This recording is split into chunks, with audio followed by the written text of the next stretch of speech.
Selamat pagi saudara, kembali lagi dalam program Sapa Kaltim bersama saya Mercy Oktaveni. Hari ini kami kehadiran dua narasumber cantik yang luar biasa dan pastinya juga membanggakan. Hari ini ada Kak Eno Larian. Halo. Selamat pagi. Ada di sebelah ujung ada Roro. Selamat pagi. Oke, boleh dong diperkenalkan dulu lengkapnya nih. Kalau tadi kan aku udah manggilnya nama panggilan nih, boleh diperkenalkan lebih lengkap ke saudara-saudara di rumah, silakan. Kenalkan, nama saya Riani Trianggorowati, bisa disapa dengan panggilan Roro. Perkenalkan, nama saya Eno Larian. Biasa sehari-hari orang juga panggil Eno aja. Baik saudara, dua narasumber cantik kita pada pagi hari ini merupakan paralegal, benar? Ya, benar. Jadi mereka adalah calon pengacara yang sebentar lagi juga akan disumpah. Nah, pastinya topik pagi ini sangat menarik. Kita akan ngobrol-ngobrol seperti apa kesibukan dan juga kegiatan mereka sehari-hari. Sebelum ini kita udah ngobrol-ngobrol ya, paralegal itu apa sih gitu? Boleh nggak sih di-share ke teman-teman di rumah? Jadi paralegal itu seperti ya pengacara punya lisensi lah, seperti gitu. Cuman dia nggak punya hak untuk kayak bertanya kepada tersangka gitu. Dia diam aja, tapi bisa ikut bersidang.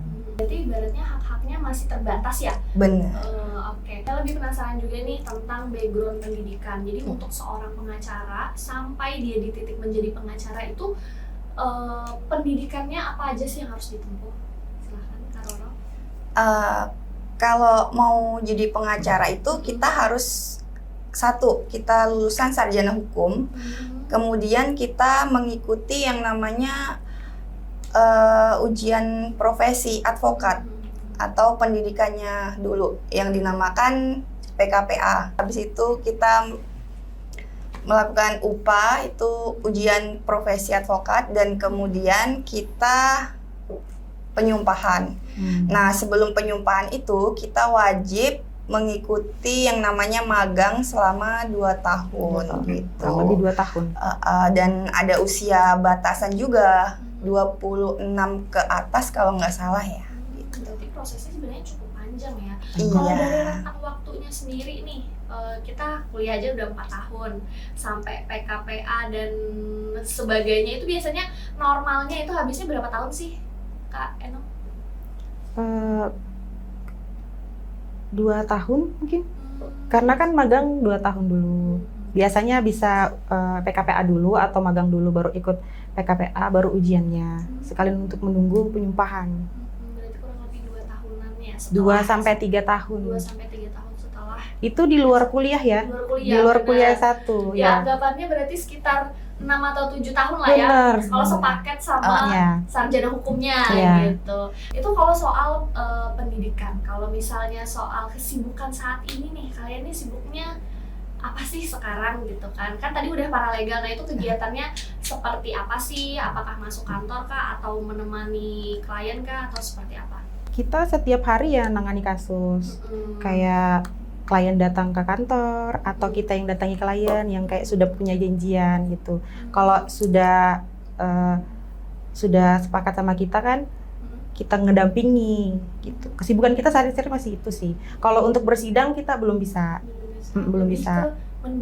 Mendampingi, benar. Untuk ini firma hukumnya berarti ada di Samarinda ya? Ada di Samarinda, tepatnya di Samarinda seberang, kantor Paulinus Dugis. Itu kepala kantor saya ya. Iya.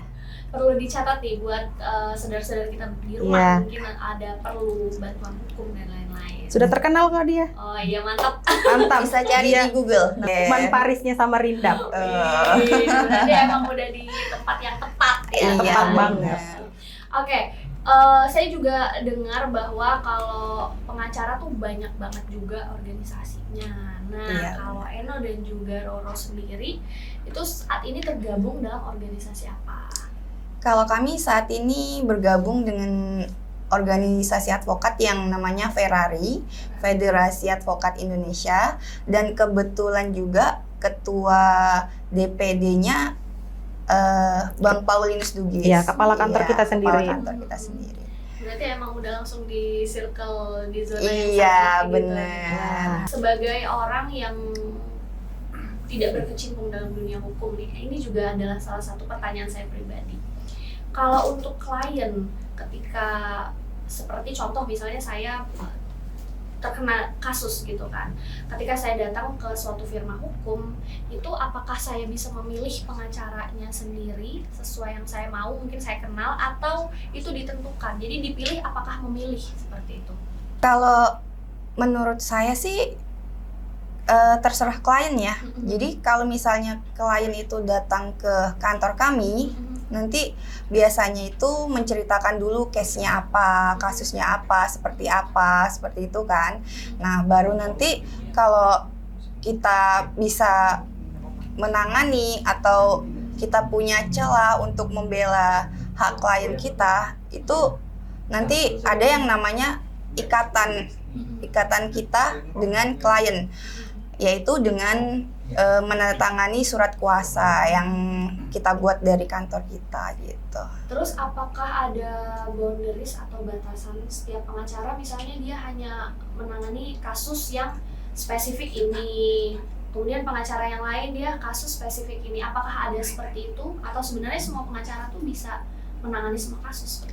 Semua pengacara bisa menangani kasus, cuman kadang kita itu butuh rekan namanya. Kalau di pengacara itu kita sebutnya rekan gitu.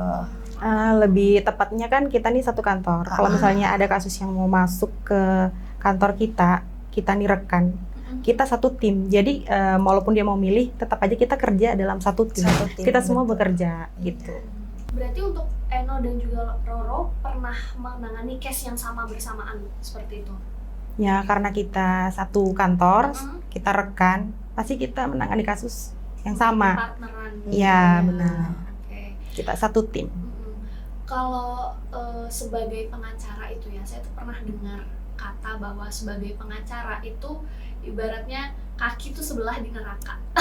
Iya, benar, di neraka, sebelahnya di surga. Ya, benar. Jadi memang hak profesional kerja dan juga hal-hal yang baik dan benar tuh ya kita sebenarnya ada gitu kan pikiran kadang ini sepertinya klien aku nih salah gitu atau gimana. Pernahkah kalian di posisi sebagai pengacara yang posisi klien kalian tuh sebagai tersangka? Pernah dan sudah sering. Iya. Nah, itu tanggapannya seperti apa sih? Apakah pengacara itu membenarkan atau seperti apa? Karena kata-kata itu ya, dulu saya nggak pengen banget jadi pengacara, karena kayak sudah pasti lebih ke neraka kan gitu. Tapi karena ikut magang, terus itu ikut juga belajar sedikit demi sedikit, jadi kita itu bukan membela yang salah. Setiap orang itu punya hak masing-masing, jadi kita membela haknya orang itu. Berarti lebih ke walaupun tersangka juga memiliki hak untuk membela dirinya. Tersangka belum tentu dia bersalah. Baik, pembahasan ini semakin lama semakin menarik ya, tapi kita akan bahas lagi lebih dalam mengenai pekerjaan sebagai pengacara. Tentu saja kita akan lanjut ke segmen selanjutnya, jangan kemana-mana, tetap dalam program Sapa Kaltim.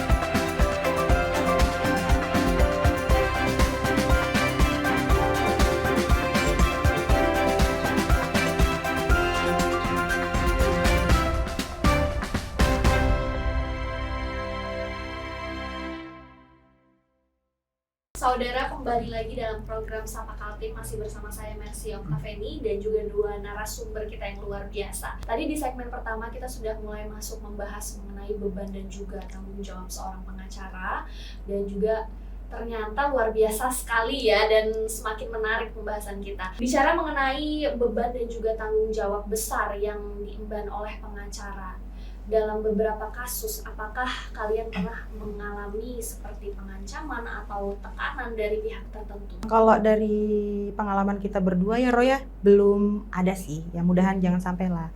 Tapi dari yang pengalaman sebelum-sebelum senior kita atau kepala kantor kita yang menangani kasus tanah yang ketemu langsung dengan masyarakat, ormas dan yang lain, itu adalah pasti. Ada. Entah bawa senjata tajam, itu karena pernah terjadi. Itu berarti yang diancam tuh pengacaranya ya, memang yang tertujunya tuh ke pengacara. Iya, Iya, pasti. karena kan kita membela klien kita kan yang bermasalah itu. Kalau sejauh ini kasus apa aja yang pernah ditangani? Kalau bicara tentang kasus itu banyak banget. Mau Berapa lama ya kalian sudah mulai tergabung sebagai paralegal ini? Ada setahun nggak? Kalau aku 2 tahun lebih bisa bergabung sama Bang Paul gitu. kalau saya mungkin baru 3-4 bulan, Atau 4 bulan. baru sebentar. Baru banget. Iya baru banget. Tapi lumayan ya udah kasus-kasus yang ditangani pasti udah Iya banyak. udah lumayan, apalagi saudari Roro ini sudah Oke. banyak banget. Kira-kira kasus yang paling ekstrim atau membekas mungkin kan beberapa kasus memang punya ininya apa ya, keunikannya masing-masing gitu kan, Benar. tanggung jawab masing-masing. Tapi ada nggak sih kasus yang paling memorable gitu yang diingat? Kalau aku sih ada. Kemarin itu case-nya tuh perceraian ya. Perceraian. Ya, kebanyakan case perceraian itu bukan orang ketiga, tapi itu ekonomi kayak gitu. Iya, sangat disayangkan mereka itu bisa hedon di luar, tapi dengan keluarganya itu sangat minim sekali perhatiannya atau kayak royal ke keluarga. Iya benar. Kalau dari kasus perceraian sendiri ya, apakah tahun ini tuh meningkat ya kasus perceraian? Sangat meningkat sekali karena udah ada catatan di pengadilan Samarinda yang saya tahu ya, udah ada ribuan penggugat. Dari Roro sendiri sebenarnya kasus perceraian itu tadinya memorable ya. Mm-mm. Memorable-nya ini apakah karena jenis kasusnya atau case di dalamnya, atau apakah pernah terlibat perasaan personal yang ikut miris seperti itu, atau mungkin relate dengan kehidupan sehari-hari juga? Miris sih kalau Lebih ke miris. menurut dengan aku sih. fenomenanya. Iya. Karena setiap case perceraian itu beda-beda. Terus kadang ini klien juga berani berbohong gitu loh sama kita untuk ibaratnya melindungi diri sendiri lah supaya aku terlihat aman gitu. Padahal yang salah dia. Kita belum tentu mau ngehujat dia kan, tapi dia mencari perlindungan dengan cara berbohong, itu yang paling kita nggak suka gitu. Dan sebagai pengacara itu ketika berbohong ini tadi, berarti pengacara juga harus terus mencari dan menggali informasi sampai menemukan kebenarannya. Benar, dan kita juga nggak sepenuhnya percaya 100% sama klien kita. Kita juga kayak harus meneliti dulu, analisa dulu bagaimana case-nya ini gitu. Dan kebanyakan memang dari faktor ekonomi. Iya. Jadi juga kita memang membahas mengenai pengacara, tapi faktor ini sebenarnya harus digarisbawahi juga ya. Dan Benar. perlu ibaratnya dipastikan ya, walaupun kata orang rezeki ada gitu kan, Benar. selalu ada, tapi juga harus tetap matang seperti itu. Kalau dari Eno sendiri, apa sih kasus ekstrim atau yang paling diingat sejauh ini? Sejauh ini ya, karena saya baru kan. Sejauh ini karena juga saya perempuan, mirisnya tuh pelecehan seksual terhadap anak. Iya, kalau kita bicara soal pelecehan seksual, memang saat ini di media massa pun juga banyak Marak kan. sekali, Benar, lagi marak. sekali. Cuman Itu karena saya lihat langsung, lihat korbannya langsung, pelakunya langsung, jadi kayak miris aja kok bisa gitu. pernahkah ketika membela klien yang dalam kutip terkena kasus pelecehan seksual itu, pernah di posisi korban atau tersangka? Tersangka. Nah, itu hal-hal seperti itu nih, ini yang menarik juga Nah, kan. iya. Beban dan tanggung jawab seorang pengacara Ya, yang kita bahas bener. tadi, sebelah kaki di neraka, sebelah kaki di surga. Itu seperti apa sih tanggapan? Jadi kan orang kan pasti mikirnya kayak tersangka ini sudah pasti salah. Jadi kenapa pengacara begini-gini? Jadi karena saya belajar jadi pengacara juga, terus saya juga ikut ke dalam kasusnya ini, ternyata tersangka itu nggak sepenuhnya salah. Kita juga bisa menanyakan kenapa sih begini sih, apa sih semuanya gitu. Jadi pas dia menjelaskan, nah oleh sebab itu jadi kita membela hak-haknya dia. Nggak, kata Roro kayak tadi kan, nggak sepenuhnya dia salah.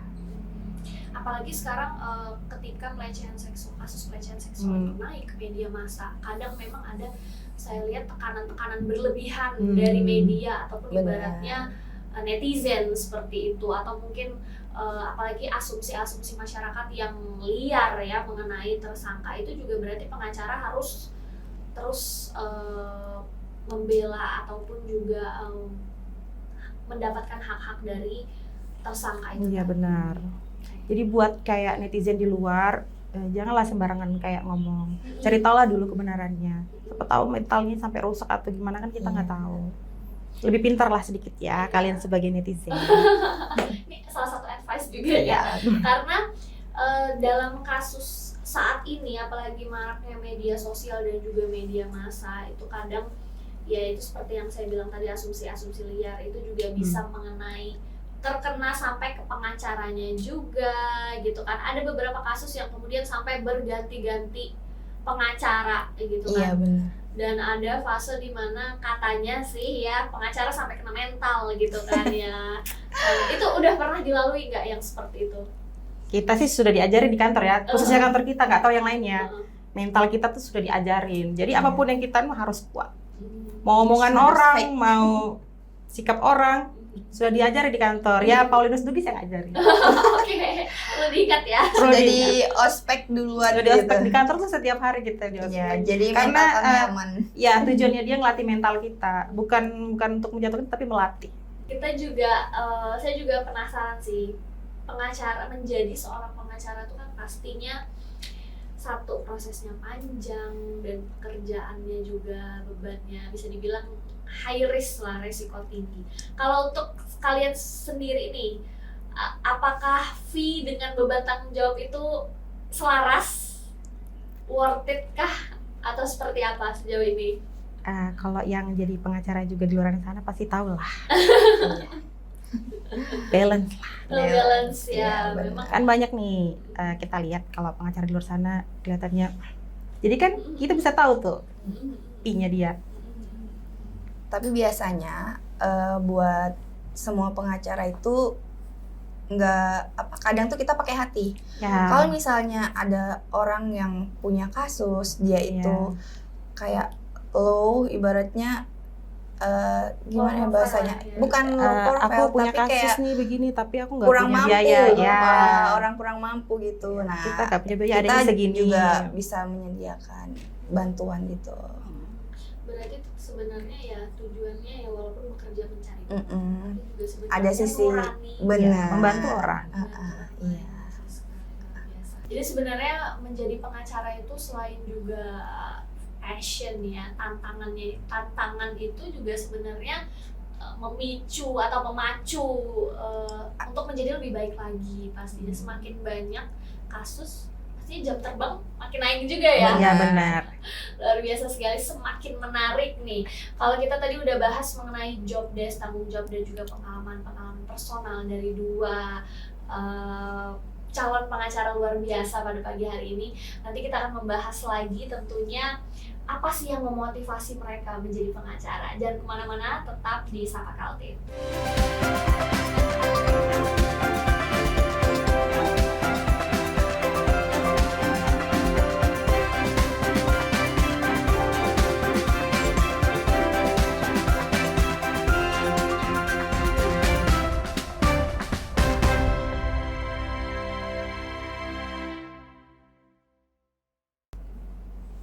Pemirsa, kembali lagi dalam program Sapa Kaltim, masih bersama saya Mercy Oktaveni dan dua narasumber kita yang luar biasa. Pagi hari ini kita sudah membahas mengenai pengalaman-pengalaman, beban tanggung jawab sebagai seorang pengacara nih. Pastinya ada yang memotivasi, kenapa sih pengen jadi pengacara? Kalau dari aku sih kayak ngalir aja gitu ya.